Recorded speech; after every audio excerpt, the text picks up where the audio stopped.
Alassane Ouattara en visite d'État dans l'indénié Duablin. Le président de la République a animé un meeting à Agnibi-Lécrou.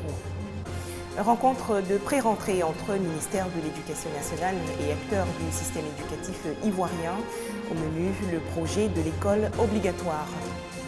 Enfin, 3 morts et une soixantaine de blessés lors du coup d'État militaire au Burkina Faso. Les putschistes annoncent la dissolution du gouvernement.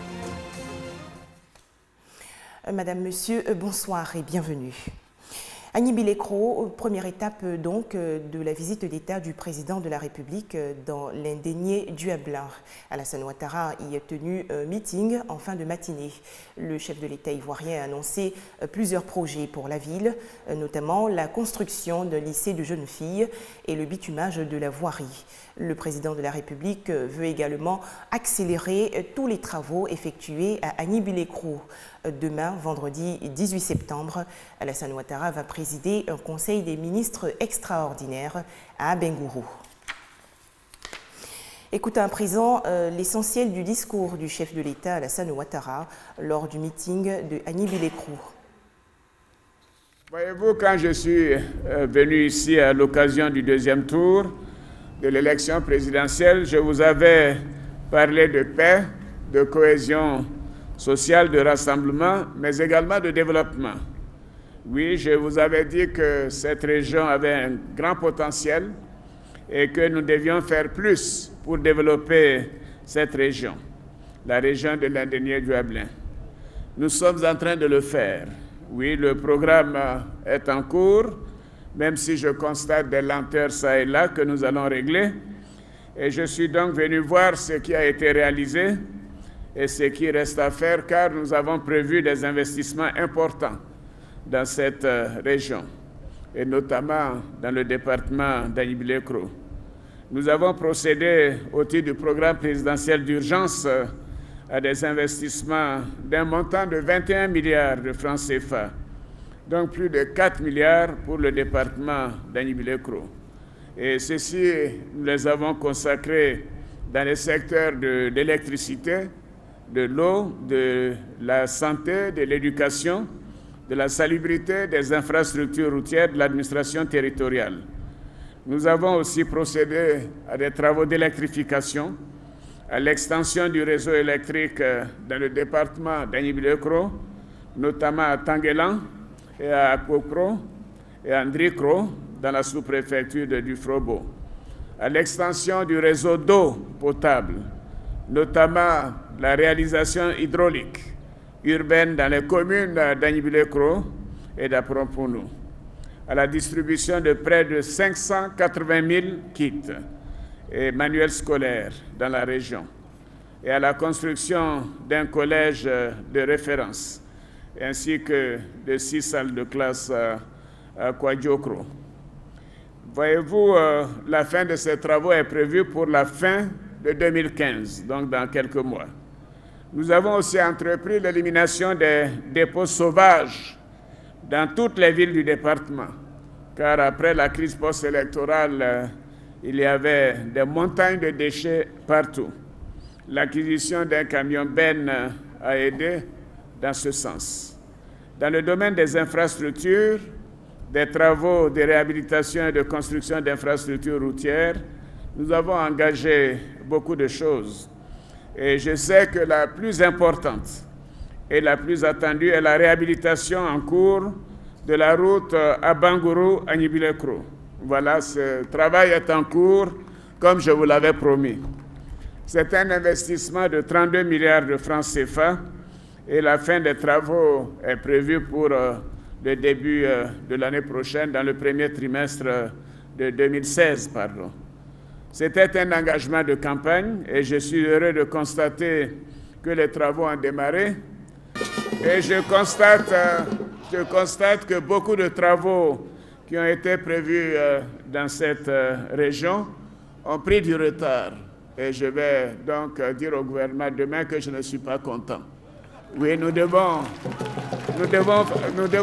engager, accélérer ces travaux.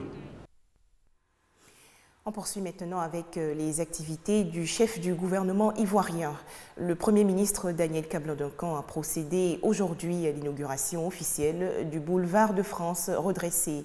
À noter que cette cérémonie marque la mise en circulation de la seconde section de voie de cet ouvrage.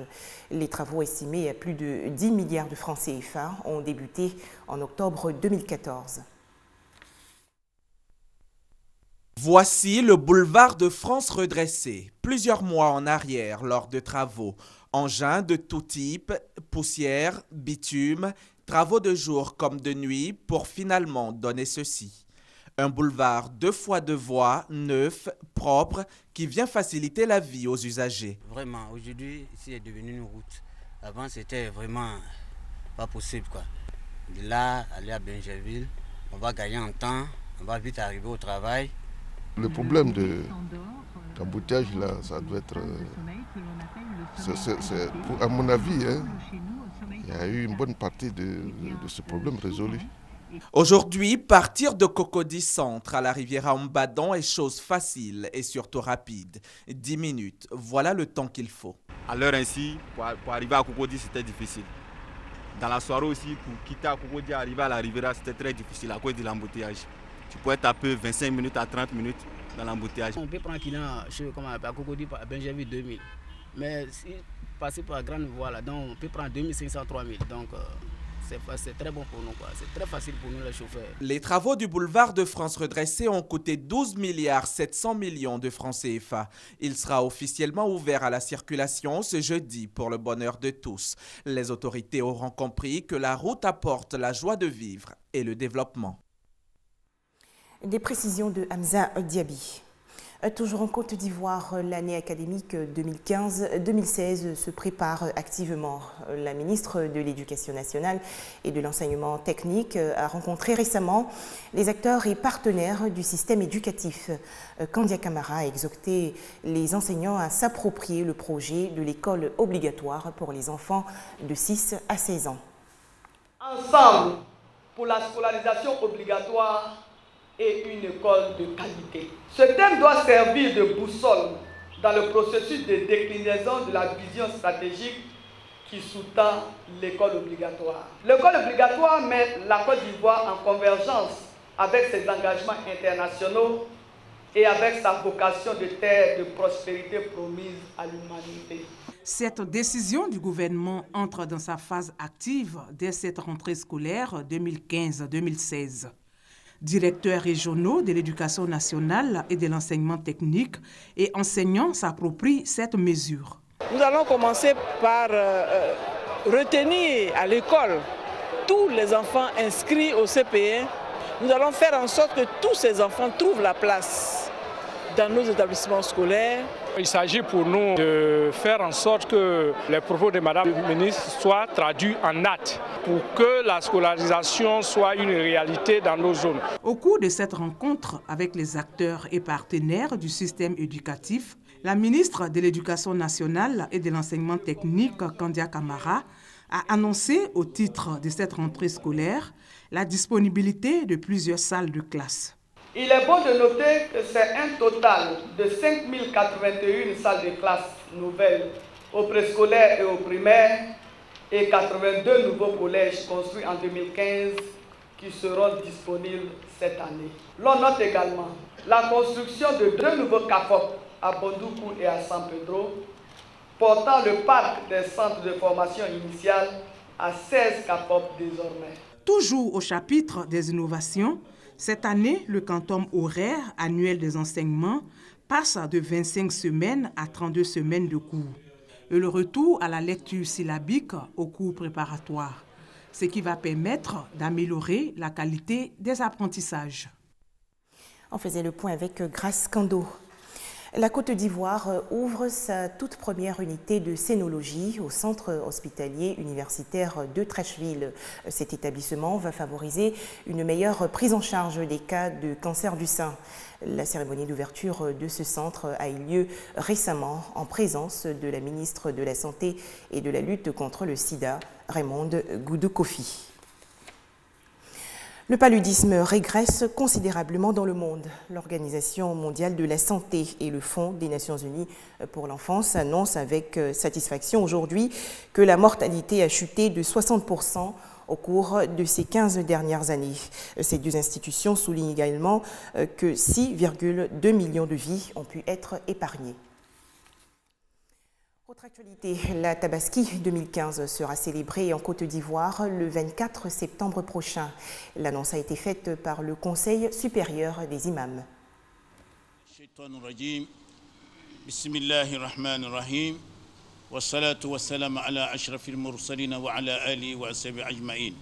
Le Conseil supérieur des imams en Côte d'Ivoire, COSIM, le Conseil des imams sunnites, CODIS, et le Haut Conseil de l'imama informe toute la communauté musulmane que le premier jour du mois de Zulhijjah fut le mardi 15 septembre 2015. Ainsi, la station à Arafat aura lieu, Inch'Allah, le mercredi 23 septembre 2015. Par conséquent, la fête de la Tabaski sera célébrée en Côte d'Ivoire, Inch'Allah, le jeudi 24 septembre 2015. Les imams souhaitent bonne fête de Tabaski à toutes et à tous. Au chapitre culture, la finale du jeu concours intitulé Fréquence Folie. Au menu, des questions de culture générale, notamment les technologies de l'information et de la communication. La commune d'Adiaké, lauréate de la finale du jeu concours de culture générale Fréquence Folie 2015. Émission produite par la radio Fréquence 2 en obtenant 132,66 points sur un total de 200. Viennent respectivement les communes de Demokro, Botro et Niablé. Une victoire que les représentants d'Adiaké dédient à leur population. Nous représentons 100 445 habitants qui appartiennent à la commune d'Adiaké. Vraiment, ce trophée leur appartient au maire qui nous a vraiment soutenus, à notre encadreur qui a mis tous les moyens à notre disposition, à nos différentes familles. 4 rubriques étaient au menu de cette compétition. Carte postale, Culturama, Ma commune et des questions portant sur le thème jeunesse et emploi pour une Côte d'Ivoire émergente. Il s'agit de rapprocher les jeunes de leur radio. Notre objectif, c'était de rapprocher la jeunesse de la radio. Nous avons créé plusieurs émissions avec plusieurs thématiques, plusieurs concepts. Aujourd'hui, vous avez vu, ils ont fait preuve d'une culture générale vraiment immense, dense. Il n'y a pas que la musique, je veux dire. Et c'est ça la jeunesse ivoirienne. C'est une manifestation qui rapproche les jeunes dans la gestion des affaires de l'État. Je pense que c'est une très bonne chose quand on sait que la Côte d'Ivoire a plus de 80% de jeunes. Fréquence Folie a bénéficié de l'appui du ministère de la promotion de la jeunesse et de l'emploi de jeunes en vue de la promotion de l'entrepreneuriat jeune. Cela à travers le projet Agir pour les jeunes initié par le gouvernement ivoirien. Le projet vise la création d'activités génératrices de revenus et l'emploi jeune. Les autorités exhortent donc les jeunes à s'approprier ce projet. Notons que le prix du meilleur organisateur est revenu à la commune de Botro. C'était un reportage de Kwadio Kwame de RTI Bouaké. Au Burkina Faso, c'est l'instauration d'un couvre-feu et la fermeture des frontières au lendemain du coup de force militaire. Le général Gilbert Diendéré, un proche de l'ex-président Blaise Compaoré, a été nommé chef du conseil de transition. Ce coup d'État a fait 3 morts et une 60aine de blessés. De coup d'État ou mutinerie, la confusion la plus totale règne en tout cas à Ouagadougou. À moins d'un mois d'une présidentielle cruciale pour le Burkina Faso, des militaires de la garde présidentielle retiennent en otage le président intérimaire et son premier ministre. Les forces patriotiques et démocratiques, alliant toutes les composantes de la nation et réunies au sein du Conseil national pour la démocratie, CND, ont décidé de mettre un terme au régime déviant de la transition. Le président de la transition est démis de ses fonctions. Deuxièmement, le gouvernement de transition est dissous. Troisièmement, le Conseil national de transition est dissous. Quatrièmement, une large concertation est engagée pour former un gouvernement qui se dévouera à la mise en ordre politique pour aboutir à des élections inclusives et apaisées. Leur coup de force à peine mené, les militaires ont annoncé la dissolution des institutions de la transition, promettant au passage d'organiser des élections. La crise fait réagir l'Union européenne.